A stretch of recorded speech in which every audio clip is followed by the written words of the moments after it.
UP government sponsor graphic ads, cosponsor Radico, partner Dhanvantari. और इसकी खास बात ये है जी जी कि ये और दूसरे हलवों से बिल्कुल मुख्तलिफ है, किसी से मिलता नहीं है। अच्छा और रामपुर की डेलिकेसी यही है कि यहाँ पर जितने भी खाने हैं हाँ वो सब अपने आप में डेलिकेसी हैं, वो सब खास हैं, दूसरे खानों से बिल्कुल मुख्तलिफ हैं।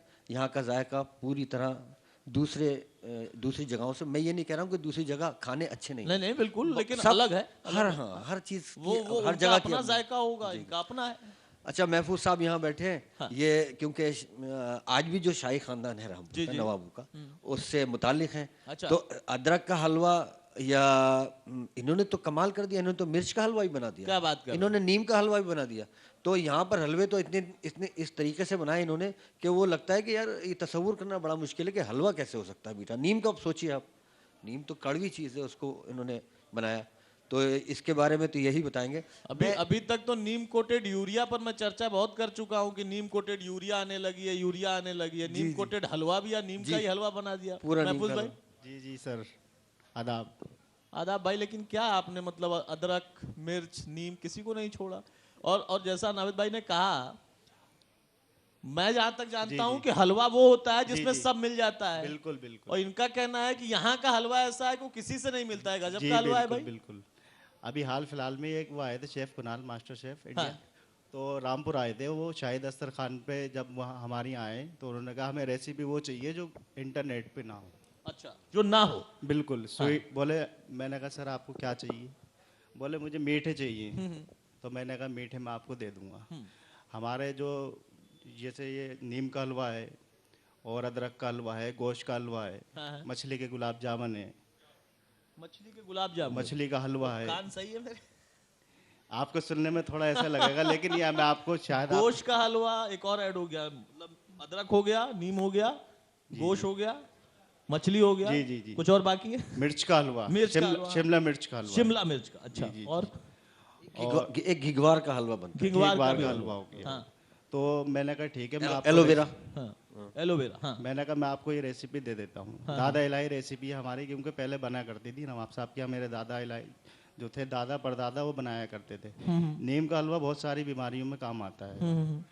तो वहाँ पे नीम का हलवा भी इस्तेमाल होया करता था।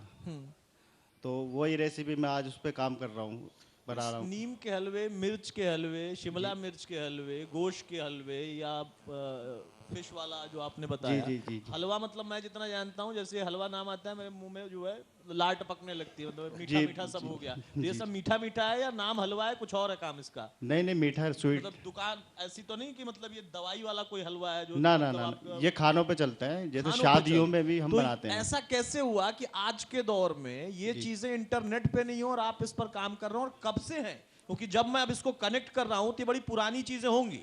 जी, आप जी, बड़े जी। युवा हैं, जी जी जी लेकिन ये चीजें बहुत पुरानी है। उसी समय के राजा महाराजा नवाब यही सब इन जी, जी, चीजों का जी। प्रयोग करते थे। जी, जी। उनके लिए अलग अलग प्रयोग होते थे। जी, जी। ये छिपी कैसे रह गई, इंटरनेट से भी बची कैसे रह गई, और आपने कैसे पकड़ लिया और इसको कैसे आगे बढ़ा रहे हैं? हाँ हाँ, ये बात आपने ठीक पूछी। इसमें जो था, मैंने कहा ले जैसे नीम का हलवा है, इसको मैंने कहा ये सारी बहुत सारी बीमारियों में काम आता है।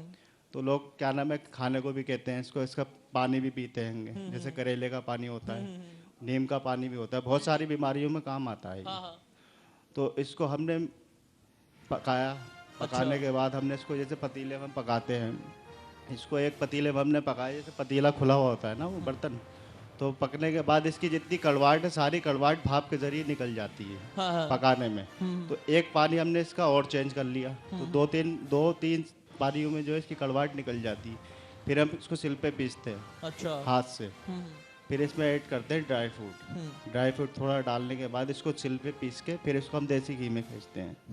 जब इसकी जितना पकता है 2 से 3 घंटे में पकता ही है। इसकी खिंचाई होती है गाजर के हलवे कितने की। बड़े पैमाने पर इसका आप लोग मतलब कुछ, क्या ये प्रोडक्शन की तरह से चल रहा है या स्पेसिफिक कुछ लोगों की डिमांड है वहीं तक सीमित है? नहीं, ये शाहिद अख्तर खान की डिशें थी। हाँ। वो जैसे शेफ आज के दौर में? हाँ, आज के शाहिद इसकी डिमांड कैसे, अगर ये चीजें अगर निकल कर आई, ठीक है इंटरनेट पे भी नहीं गया, आपके जी, पास जी, तो जी। है, अब आपके पास है तो हमें पता चल गया, जी, हमने बिल्कुल, बता बिल्कुल। दिया पूरी दुनिया को, देखिए बिल्कुल, टेलीविजन पे। बिल्कुल, बिल्कुल। बहुत सारे लोग आते होंगे, तो इसका क्या डिमांड वैसी आ रही है? डिमांड इसकी अच्छी आ क्योंकि रही है। अगर ऐसा होगा तो मैं तो इसको देख रहा हूँ कि बड़ा एक अच्छा रोजगार का अवसर हो जाएगा पूरे रामपुर के लिए। बिल्कुल, बिल्कुल। तमाम लोगों को मिलेगी पहचान या उससे जुड़ सकते हैं। हाँ हाँ, जैसे कि आप ये हम इसको जो बनाते हैं मीठा, फिर इसका इसमें जो है चीनी डालते हैं खेचते में, जैसे वो गाजर के हलवे पकाते हैं सेम ऐसे ही पकता है। बस इसका ये है कि जितना कोई भी चीज़ आप पका लेते हैं, जैसे नीम हो गया, करेला हो गया, वो सारी कड़वाहट जो हम पहले निकाल देते हैं उसकी। अच्छा, बॉयल जो होता है, बॉयल वो पकता है, पकने के बाद सारी कड़वाहट भाप के जरिए निकल जाती है। राज ये है। जी जी जी। नाम नीम का मैं हलवा है आपसे- लेकिन कड़वाहट आपने पहले ही निकाली, लेकिन उसकी- तकनीकी उसकी जो है वो थोड़ी सी अलग होगी जो हाँ। सबको नहीं पता होगी। जी जी मैं जी। आपसे एक नावेद बात भाई, अर्ज करना हाँ, चाह रहा था हाँ। कि जैसे इन्होंने कहा कि उसकी कड़वाहट निकाल देती है। हाँ। अभी मैं ये डिबेट सुन रहा था, उसके अंदर भाईचारे की बात हो रही थी, आपस में मोहब्बत की बात हो रही थी। जी इस समय समाज को उसी की जरूरत है। जी जी मैं वहीं आ रहा था। तो बेसिकली होता यह है कि रामपुर के ये नेचर है, या रामपुराइट्स जो हैं, रामपुर के रहने वाले जो हैं, उनकी ये खसूसियत है कि वो कड़वाहट को निकाल देते हैं और कितनी भी कड़वी चीज़ हो, इवन नीम ही हो, उसका भी हलवा बना देते हैं। ये एक बात तो हमने साबित कर दी रामपुर के हवाले से। एक बात मैं आपसे ये अर्ज करना चाह रहा था, मैं चाह रहा था कुछ तारीखी हवाले से, कुछ इतिहास के जरिए मैं आपको कुछ बात बताना जी चाह जी रहा था, बिल्कुल बिल्कुल। जो हम कह सकते हैं कि रामपुर एक ऐसी स्टेट है थी जी कि जिसने आज से 200-250 साल पहले जो चीज़ें यहाँ पर रियासत में थी, आज भी उनके असर जो हैं वो यहाँ मौजूद हैं। अच्छा, जैसे मैं आपको 2-3 मिसालें देता हूँ। हाँ एक तो आप ये तसव्वुर कर लें, ये मान लें कि जो नवाबी होती थी जी जी वो छोटे छोटे खित्तों पे होती थी, छोटे छोटे हिस्सों पे होती थी। हाँ हाँ रामपुर के नवाब या रामपुर जो स्टेट थी वो बहुत छोटी स्टेट थी, जी लेकिन आप ये देखिए, और ये आए थे अफगानिस्तान से। अच्छा। दाऊद खान साहब जो थे हाँ, वो आए थे अफगानिस्तान से और आके आंवले में यहाँ पर ठहरे जी, थे, एक जी, जगह जी। है। उसके बाद में अली मोहम्मद खान उनके बेटे, हाँ, और उसके बाद में जो यहाँ के फैजुल्ला खान जो फाउंडर यहाँ के हाँ, नवाब हाँ। थे, 1774 में उन्होंने इसको इस्टेब्लिश किया रामपुर को। तो सबसे पहले जब उन्होंने यहाँ पर इसकी हालात देखने को भेजा था, तो मुस्तफ़ा खान साहब को भेजा था, अपने भतीजे थे उनके। अच्छा तो उन्होंने आके चेक करना था कि भाई कौन सी जगह हो जहाँ पर हम अपनी रियासत को कायम करेंगे। तो ये मशहूर है वाक़या कि यहाँ पर उन्होंने जानवरों को लड़ते हुए देखा। यहाँ पर एक नदी है, तो उन्होंने देखा कि किसी छोटे जानवर ने, जैसे शेर टाइप के जानवर को भगा दिया। तो उन्होंने कहा यार ये खित्ता, यहाँ का पानी में कुछ दम है, यहाँ की मिट्टी में कुछ दम है, तो उसको इस्टेब्लिश किया रामपुरी ब्रिज। रामपुर। तो एक तो ये बात हो गई। फिर मैं बात करता हूँ, देखिए एक कहलाता है वर्ड अमीर और एक होता है सरदार। अमीर और सरदार में फ़र्क है। अमीर अमारत से बनता है, अमारत का मतलब होता है स्टेट, जी और जो सरदार होता है वो कबीले का सरदार होता है। अच्छा ये दोनों चीज़ों में फ़र्क है। हाँ बिल्कुल। मैं एक बात बताता हूँ आपको, 1774 से लेकर और नवाब कैल्बे अली खां तक, ये दौर है इनका 65 के बाद का, जी जी 1865 के बाद, 1865 के बाद, 1865 में और 55 में, 57 में गदर हुआ, और उसके बाद में नवाब कैल्बे अली खां का दौर है। तो नवाब कैल्बे अली खां के दौर तक मैं आपको ये बात बताना चाहता हूँ बड़े एतमाद के साथ में, कि जो अमीर थे रामपुर के, वो तो अमारत में आगे जो वजीर हो गए थे, जी जी जी। लेकिन जो सरदार थे कबीले के, उनकी हिस्सेदारी थी, अच्छा। रियासत में हिस्सेदारी थी, ना कि वो अवाम थे, हाँ हाँ अवाम का हिस्सा नहीं थे, ठीक है। उनकी हिस्सेदारी थी। हिस्सेदारी से क्या चीज़ तय हुई कि जो भी कल्चर नवाबों का होता था वो यहाँ के सरदारों का होता था। शिफ्ट हो गया। सरदारों के बारे में एक खास बोलता हूँ, जब अफगानिस्तान से यहाँ पर लोग आए हैं और उन्होंने ये स्टेट कायम की है, तो अफगानिस्तान से ऐसा नहीं हुआ कि एक आदमी आ गया, दो आदमी आ गया, या कोई जैसे किसी ने इन्वेडर होते थे पहले, उन्होंने हुकूमत की और चले गए। अफगानिस्तान से रामपुर के अंदर जितने भी कबीले थे सब शिफ्ट हुए, आज भी मौजूद है, अच्छा, और उनके जो कबीलाई नाम है आज भी मौजूद है, वो खान पान भी वैसा ही वैसे ही है। हाँ। तो हुआ क्या, मैं ये बात साबित करने की कोशिश कर रहा हूँ आपसे हाँ, कि जो हाँ। खाना पीना था और सारी चीजें थी, तो वो नवाब से शेयर होता था। ऐसा नहीं था कि खास खाने अलग होंगे हाँ हाँ हाँ तो आवाम के खाने अलग होंगे। मैंने खुद देखा नवाब, ये जैसे इन्होंने कहा कि नवेद में साहब के दस्तरखान का उस दिन उन्होंने दिखाया, तो जो मूली का अचार हमारे यहाँ आम तौर पे खाया जाता है, वो नवाब के दस्तरखान पे भी मूली का अचार मौजूद था, पानी का। अच्छा, एक तो ये बात हुई। हाँ इसको मैं दूसरी एक और चीज़ से रिलेट कर दूँ ठीक है। कि अब जब खाने उनके एक से हो गए, तो वो 250 साल का कल्चर जो था वो तो अवाम में आ गया ना, बिल्कुल एज इट इज आज भी मौजूद है। और मौसम वो क्योंकि रस घुल गया, वो घुल गया, और नहीं एज आमो इट खास सब में घुल सब गया। मिल गया। और वो अच्छा, इससे मैं ये बात कहना चाहता हूँ, हैदराबाद के खाने अगर हैं तो नवाबों के खाने अलग हैं, अवाम के खाने अलग हैं। वो अवाम में नहीं आ पाए, इसलिए उनकी लाइफ खत्म हो गई। लखनऊ के खाने जो उनके स्पेशल जो शेफ थे वहाँ तक रहे, वो वहीं सीमित रहेगा। लेकिन रामपुर की डेलिकेसी आज भी जो नवाबों की थी वो अवाम के अंदर उन्होंने ट्रांसफर कर दी। ये देखिए बहुत बड़ी बात है कि नवाबों का दौर, राजाओं का दौर, और वहाँ पर उनकी डेलीगेसी चाहे खाने को लेकर, कुजीन को लेकर, वो चीज़ें सारी जो है आवाम तक भी पहुंची। ये खासियत है रामपुर में। आप अभी भी शाही परिवार से जुड़े हैं? जी जी बिल्कुल। जैसा नवेद भाई ने बता ही दिया कि रामपुर की खासियत ये है कि भाई जो नवाब या शाही घराना, वो आवाम तक भी वो चीज़ पहुंची है। जी जी जी तो ये एक तो कनेक्टिविटी हो गई, अपने आप में अलग पहचान है। जी जी जी। उसके लिए आप दोनों लोग बताइएगा कि क्या आप लोग अपने स्तर पर या बाकी किसी स्तर पर यहाँ क्या चल रहा है कि उसको और दूर तक उसका दायरा बिल्कुल, बढ़ाया जाए, बिल्कुल। हिंदुस्तान के कोने कोने में जी, और जी, उससे भी जी। बाहर। और दूसरा एक मेरे मन में सवाल है, शाही परिवार वाले लोग आज भी ऐसे ही, मतलब वो लंबी टेबल पे बहुत सारा खाना रहता है, जी, उस जी, टाइप का आपको बिल्कुल। हर शायद। दिन बनाना पड़ता है? मैं वहीं पे हूँ, शायद अख्तर खान का सारा खाना मैं कितनी संभालता डिशेज एक दिन में मतलब तय है कि बनना ही बनना है, कि मतलब वो ऐसे, क्योंकि फिल्मों उल्मों में देखा है भाई, आप तो वहाँ देख के आते हैं तो। जी जी बिल्कुल बिल्कुल। शाहिद अख्तर खान में जब खाना लगता है तो सारे जो टेबल होती है भरी रहती है, अच्छा। कभी वहाँ की टेबल खाली नहीं रहती। मतलब ये कोई ऐसा नियम है कि इससे कम कोई डिशेज कम, नहीं जी, बननी जी। चाहिए, इतनी तो मिनिमम रहनी जी चाहिए? बिल्कुल बिल्कुल। अच्छा। 8 से 10 डिशें जो है हम बनाते हैं हाँ। खाने की, हाँ हाँ। क्योंकि बहुत सारी बड़ी टेबल है तो उसके हिसाब से खाने भी रखना पड़ते हैं। खत्म सब हो जाता है? हाँ, उसमें जो है कि थोड़ा थोड़ा सब खाते हैं, ज़्यादा थोड़ा नहीं। थोड़ा जी, जी। वैरायटी लेकिन होनी चाहिए। लेकिन वो हाँ। बनता है, क्वांटिटी जो है वो इतनी बनती है, 2 से 3 किलो की क्वांटिटी में कोई भी चीज़ बनाते हैं। ठीक है, ठीक है। तो ऐसी है कि सारे जैसे बकरा मुसल्लम है, फ़िश मुसल्लम है, इस तरीके के खाने होते हैं। मछली मुसल्लम, फ़िश मुसल्लम, मुर्ग मुसल्लम, इस तरीके के खाने बनते हैं। और ये मीठे जो हैं, ये जैसे मीठे मैंने आपको बताया, ये बहुत सारी बीमारी में भी काम आता है। अदरक का है तो ये अदरक का। शाही परिवार के लिए तो आप काम कर रहे हैं, विदेशों से भी आप जुड़े रहे। जी, जी, वहाँ बिल्कुल, पर भी आपने जाकर सीखा भी होगा, सिखाया भी होगा, बिल्कुल सीखा है, पकाया भी होगा, बिल्कुल, खिलाया भी होगा। बिल्कुल बिल्कुल। तो कितनी पहचान आपने वहाँ पर दिलाई रामपुर के इस कुजीन को, या आपने अपने स्तर पर कोशिश की है या अभी भी कर रहे हैं? जी जी जी। और किन किन कंट्रीज में उसको किस दायरे में ले जा रहा है, कुछ इसके बारे में बताएं। मैं पहले 2 साल पहले वहाँ भी गया था इटली, तो इटली तंदूर भी रामपुर से लेके गया था। अच्छा। जी जी। हाँ हाँ। और रोटी भी हमने रामपुर की बनाई थी वहाँ पे। इटली में रामपुर की रोटी? जी जी जी। 4 तंदूर यहाँ से प्लेन से लेके गया था। अच्छा। और अपनी रेसिपी जो है, मसाले वसाले सारे साथ में लेके गया था मैं यहाँ से। तो क्या उसका नाम क्या रखा, रामपुर इटालियानो? क्योंकि वहाँ पर सब ऐसे ही नाम होता है, पिस्तियानो, इटालियानो। जी, जी, क्या मतलब नॉन इटालियानो रामपुरी? रामपुरी खाना वहाँ पे लगा था, हिंदुस्तान का जो था हमारा रामपुर का था। वहाँ पे हाँ। पाकिस्तान का भी था, और भी बहुत सारी जगहों का खाना अलग-अलग अलग अलग कंट्रियों से आए थे बनाने हाँ, के लिए। हाँ। हमारा भी लगा था वहाँ पे। हमने भी ये सारे जो चीज़ें बनती हैं नवाब साहब के यहीं बनती हैं, क्योंकि यहीं से हम गए थे। तो हमने यही चीज़ हमने वहाँ पे बनाई, जैसे रामपुर के पसंद आया लोगों को? पसंद आया। साबुत बकरे मुसल्लम पूरे पूरे बकरे बनाए वहाँ पे। ठीक है। महफूज जी, एक सवाल मेरा भी है, चूंकि शाही परिवार में आज भी आप खाना बनाते हैं, जी, जैसा जी, जिक्र जी। आप कर रहे हो, तमाम डिशेस के नाम आप गिनवा रहे हैं, तो मुंह में जो पानी आ रहा है उससे मैं नहीं रोक पा रही हूँ, लेकिन अब क्यूरियोसिटी उससे कई गुना ज्यादा है, जी, जी, क्योंकि जी। आप तो चले जाएंगे, हमें तो घर जाना है, नहीं। फिर हम भी कुछ ट्राई करेंगे या घर वालों से बनवाएंगे। बिल्कुल। मेरी व्यक्तिगत जिज्ञासा ये जानने में, क्योंकि जैसे रामपुरी छुरी बहुत मशहूर है, यहाँ जी, का जी। जायका दुनिया भर में बहुत मशहूर जी, है, और आप कह भी रहे हैं कि इटली में आपने रामपुर की रोटी बनाई थी, यहाँ का आलू का जर्दा, क्योंकि जी, मीठा जी, मुझे जी। बहुत पसंद है, जी। और गोश्त का हलवा, जी, जो जी। अभी अभी मैं रिसर्च कर रही थी, उसी दौरान मैंने फिगर आउट किया कि गोश्त का हलवा भी कुछ होता है जो आज से पहले मैंने नहीं सुना था, जी, क्योंकि जी, जी। गोश्त अमूमन हम तीखा खाना पसंद करते हैं, जी, बिरयानी या सब्जी में खाना पसंद करते हैं, वो क्या होता है?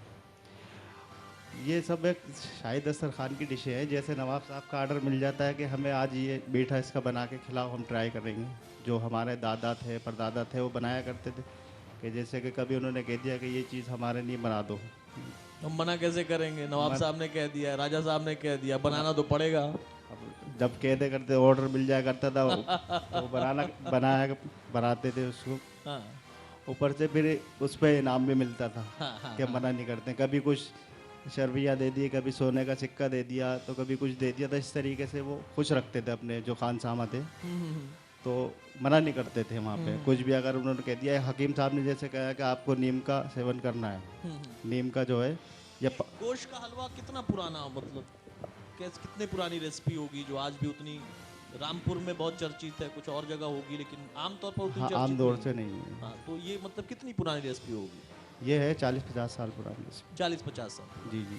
ठीक है जावेद भाई, समय थोड़ा कम है, अब मैं उसी पॉइंट पर आ जाता हूँ। जैसा हमारे साथ जुड़े हुए हैं, उनका ये कहना है कि भाई शाही परिवार की डिमांड दौरे अलग अलग दौरों में हुआ करती थी, तो आज प्रक्रिया चल रही है और कुछ नई चीज़ें अपने हिसाब से डेवलप कर रहे होंगे। अब रामपुर में जो मोटी मोटी चीज़ें हैं कुजीन में, अगर हम देखें, चिकन के आइटम हैं, वेज आइटम हैं और मिठाइयाँ हैं, हलवा आपने बताया, इन चीज़ों का प्लेटफॉर्म कैसे तैयार कर रहा है? मैं इस मन से, मेरा मकसद है कि उस चीज़ को एक प्लेटफॉर्म मिले, ताकि देखिए रामपुर में, अभी मैं इसके पहले जब चर्चा कर रहा था तो एक चीज़ निकल कर आई कि टैलेंट मिल नहीं रहा, इसलिए हम उस चीज़ को आगे बढ़ा नहीं पा रहे, एक बात। दूसरी बात कि जो टैलेंट वाला था उसको सरहद पार करना पड़ा क्योंकि यहाँ रोटी नहीं मिल पाई। ये समस्या, और दोनों समस्याएं हो जाती, एक तरफ टैलेंट ना मिला और मिल जाए तो उसको यहाँ मौका ना मिलना। अगर ये चीज़ें जो फूड से जुड़ी हुई हैं, कुजिन से जुड़ी हुई हैं, अगर इन चीज़ों के लिए यहाँ पर प्लेटफॉर्म इसी स्तर पर मिले, या फिर इन चीज़ों को आप लोग और आगे बढ़ा रहे हैं, तो कहाँ तक ले जा रहे हैं ताकि उसका दायरा बढ़े, लोग इससे जुड़े? बहुत सारे लोग हैं अच्छे, बहुत ज़्यादा पढ़े लिखे, वो कहते हैं कि हमें फूड सेक्टर में ही आना है। और ये जायके जो आपने कहा कि रामपुर की खासियत है कि जो शाही परिवार में वहीं आवाम में, ये तो और ज़्यादा कॉमन, जो कि बाकी लोगों के लिए रेयर है लेकिन यहाँ के लिए कॉमन, उसको आप लोगों को कैसे प्लेटफॉर्म देने की कोशिश कर रहे हैं? ये आपने बहुत अच्छा सवाल किया और मैं खुद इसके ऊपर बहुत गौर करता हूँ जी। रामपुर के खाने ब्रांड हैं लेकिन किसी को पता नहीं है। जी जी। अब मैं अपने आप से कहता रहा हूँ कि ये ब्रांड है, हाँ हाँ, इससे काम नहीं चलेगा। सही बात है। सवाल ये है ब्रांड कि बनाना पड़ेगा, ब्रांड एस्टैब्लिश बनाना करना पड़ेगा उसको। इसलिए यहाँ पर कोशिश हो रही है। अब यहाँ पे पहले मतलब स्ट्रीट जो होटल्स थे वो इस तरह के बहुत कम थे, अब वो ये चलन बढ़ गया है, बहुत हाँ, ज़्यादा अच्छे होटल्स हैं। लेकिन देखिए, मैं एक हो सकता है मैं कहीं मिस कर जाऊँ, एक बहुत अहम बात है जिसको मैं करना चाहता हूँ। जी बिल्कुल बिल्कुल। वो जोड़ दूँ, उसके बाद आप हाँ, बिल्कुल, बिल्कुल। सवाल को वहीं से लिंक करता हूँ। देखिए, रामपुर के खाने में एक जो सबसे बड़ा खाना है ना, जो रामपुर की पहचान है खास तौर पे, वो है यहाँ की तार रोटी। तार रोटी इसी नाम से मशहूर। तार रोटी, तार गोश्त या तार रोटी। अच्छा। मैं आपको बता रहा हूँ कि मैं इसके बारे में तो जितने किस्से, जितनी कहानियाँ बताऊँ कम है तार रोटी के बारे में। एक बात ज़रूर बताता हूँ खास। रामपुर में मैं जिस कॉलेज में पढ़ता था तो उसके एक प्रोफेसर थे जी। उन्होंने लिटरली एक जगह एक महफिल में खड़े होकर माइक से ये बात कही कि रामपुर में, मैं यहाँ पर आया था, सर्विस करता था, चला जाता था ट्रांसफ़र होके, रामपुर में सिर्फ रुका इसलिए हूँ, मैंने यहाँ की जो है स्टे कर लिया हमेशा के लिए, सिर्फ वो, और वो सिर्फ है तार रोटी। अच्छा। तार रोटी खाने के लिए मैंने यहाँ पर अपना इसको जो है वतन बना लिया है, वतन सानी।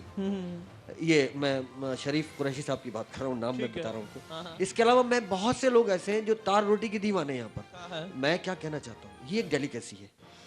और आपको बताऊँ, मेरे ख्याल से कोई राष्ट्रीय अध्यक्ष कोई आए थे, मुझे याद नहीं कहाँ के थे, जी जी। लेकिन होटल के अंदर हमारा ये तार रोटी का उसको, उसमें होता क्या है, उसमें जो नान बड़ी वाली जो रोटी होती है, तंदूरी रोटी बड़ी साइज की।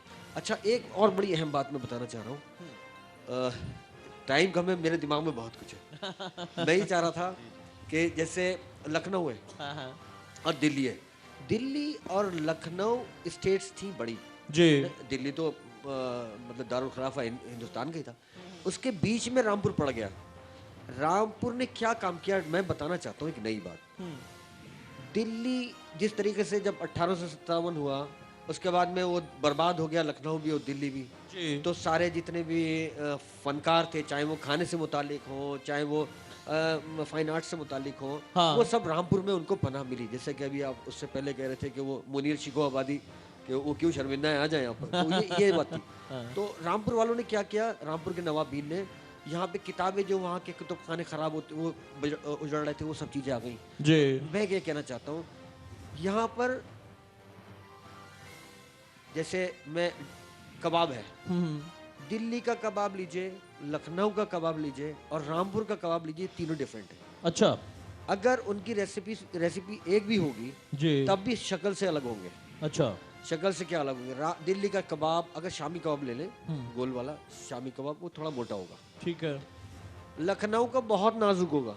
हाँ रामपुर वालों ने क्या काम किया, ना मोटा ही किया ना बहुत उसको नाजुक किया, बीच में लेके आए जिसको दरमियान। अच्छा दरमियान में चलना बहुत अच्छा होता है, खतरा नहीं होता कहीं का। ये एक बात है। एक बात मैं और कहना चाहता हूँ, हाँ जो मौसम है ना, रामपुर एक ऐसी जगह है कि जहाँ तीनों मौसम है। जाड़ा तो जाड़े की तरह बढ़ता है, ठीक है। 2 डिग्री तक आ जाता है। अच्छा और गर्मी तो गर्मी की रंग बढ़ती है, 40 डिग्री तक चले जाता है। बहुत बढ़िया। बरसात तो बरसात की तरह होती है। जम के सारे तीनों मौसम का मजा लेते हैं रामपुर वाले। अब इसके साथ में उनके पहनावे, उनका रहन सहन, उनके खाने। मैं बताना चाहता हूँ खिचड़ी, रामपुर की उड़द की दाल की खिचड़ी का जो मजा रामपुर में है वो और कहीं नहीं है। और वो उड़द की दाल के साथ में बनती है। उसमें क्या चीजें होती हैं जो खास मैं बता रहा हूँ, उसके अंदर या तो देसी घी का इस्तेमाल करेंगे। ये इसके अलावा रामपुर के अलावा मैंने नहीं खाई कहीं। हाँ मैं बहुत जगह घूमा हूँ, ना कहीं नाम है इसका। ठीक है। उड़द की दाल की खिचड़ी में क्या, उसके साथ में क्या क्या चीज़ें होती हैं? हाँ तो हरे धनिए की चटनी होगी, उसके साथ में अचार होगा मूली का, पानी वाला। जी उसके साथ में एक तेल इस्तेमाल होता है, कच्चा तेल आप कहीं पे खाते हुए नहीं देखेंगे। हाँ। तिल का तेल रामपुर में और ढूंढ ढूंढ के लाया जाता है और उसको खिचड़ी के साथ में खाया जाता है। तिल का तेल। तिल का तेल, अच्छा ठीक है। तो ये चीज़ तो रामपुर में ही है, कहीं नहीं है। अब आपकी बात पे आता हूँ मैं। जी ब्रांड, हाँ ब्रांड है। यहाँ की माश की दाल जो यहाँ बनती है कहीं दुनिया में नहीं बनती है। मछली जिस तरीके से यहाँ बनती है दुनिया में कहीं नहीं बनती। मैं आसाम में भी गया हूँ, मैंने वहाँ भी देखा, बॉम्बे भी देखा, दिल्ली भी देखा, हैदराबाद भी देखा। बिरयानी जिस तरीके से यहाँ बनती है कहीं नहीं बनती है। एक खास बात यह है कि जितने भी मसालों का यूज होता है वो सारे मसाले बिल्कुल वो है जिनको हकीम लिखते हैं अपने नुस्खों के अंदर। अच्छा वो सारे मसाले यहाँ यूज किए जाते हैं। औषधीय मसाले। औषधि है वो। और यहाँ पर अब और बहुत से खाने, जैसे रसावल हम कहते हैं खीर को, जो गन्ने की खीर है। अच्छा वो मुझे नहीं पता। अच्छा, ये मुझे महफूज बता रहे थे कि तयदार बिरयानी बनाते हैं हाँ। वो साते वेज वाली। बिरयानी। साथ ये इन्होंने गजब इजाद है की। मतलब। लेकिन एक बात, खाने को तो छोड़ के नाम सुन के अब मुझे पेट ये भर गया। आपसे- तार वाली रोटी, 7 तय वाली जो है बिरयानी। अब मुझे आप ये अद्भुत बताइए, है। मैं आपसे पूछता हूँ, ये एक मंच है जिससे हम ये बात कर रहे हैं हाँ। और मुझे उम्मीद है कि ये सब बातें बहुत दूर तक जाएंगी।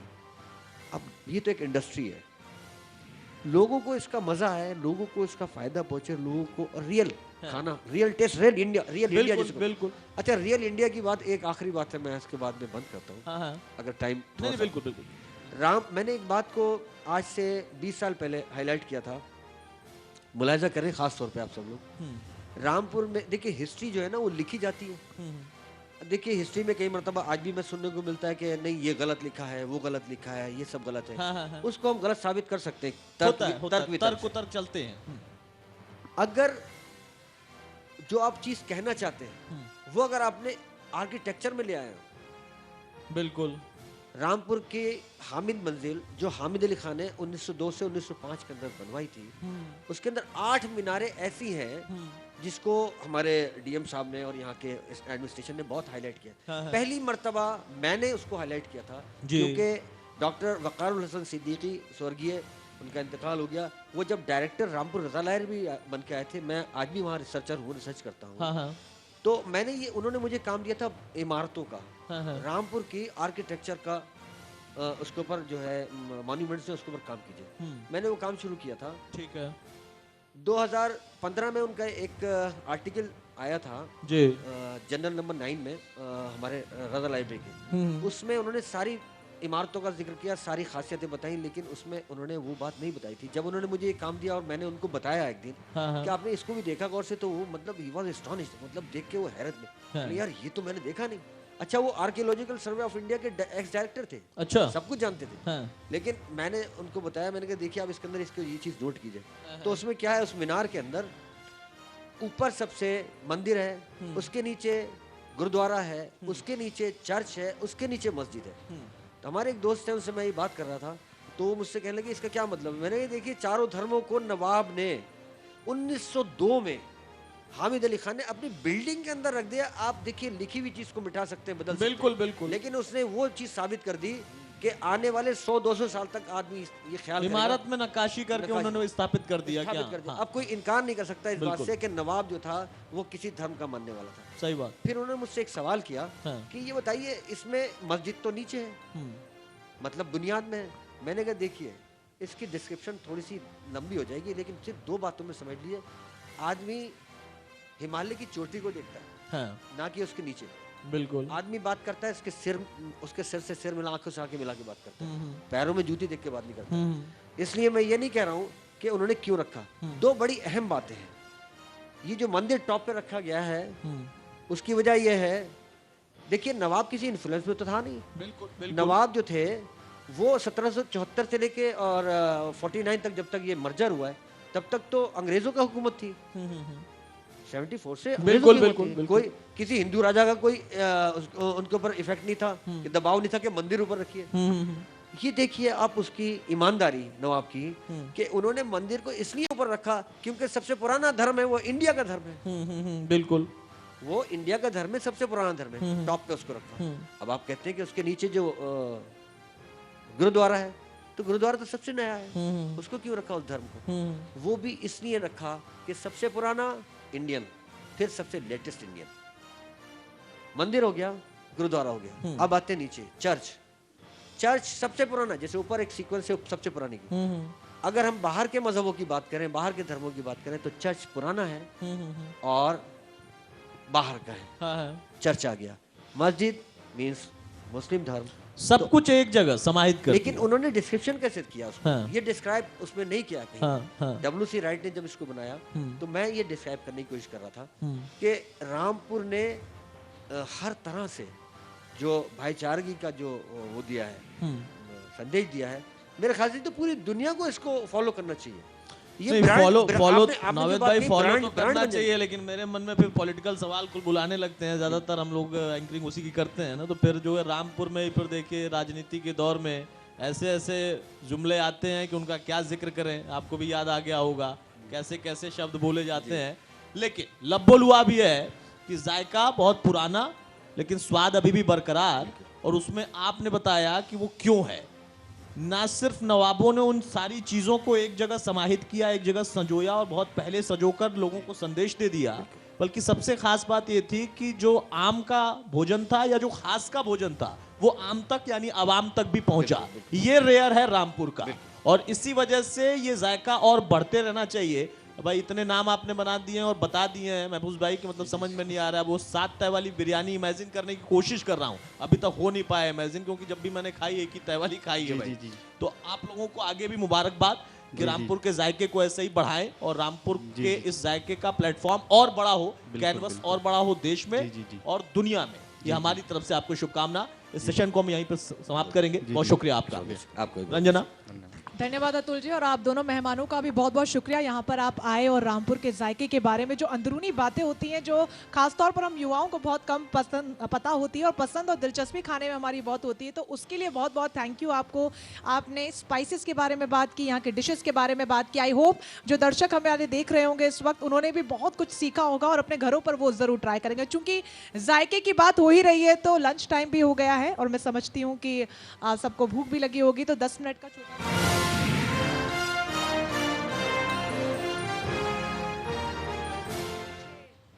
लंच का अरेंजमेंट है। आप सभी वहां जाकर लंच कर सकते हैं।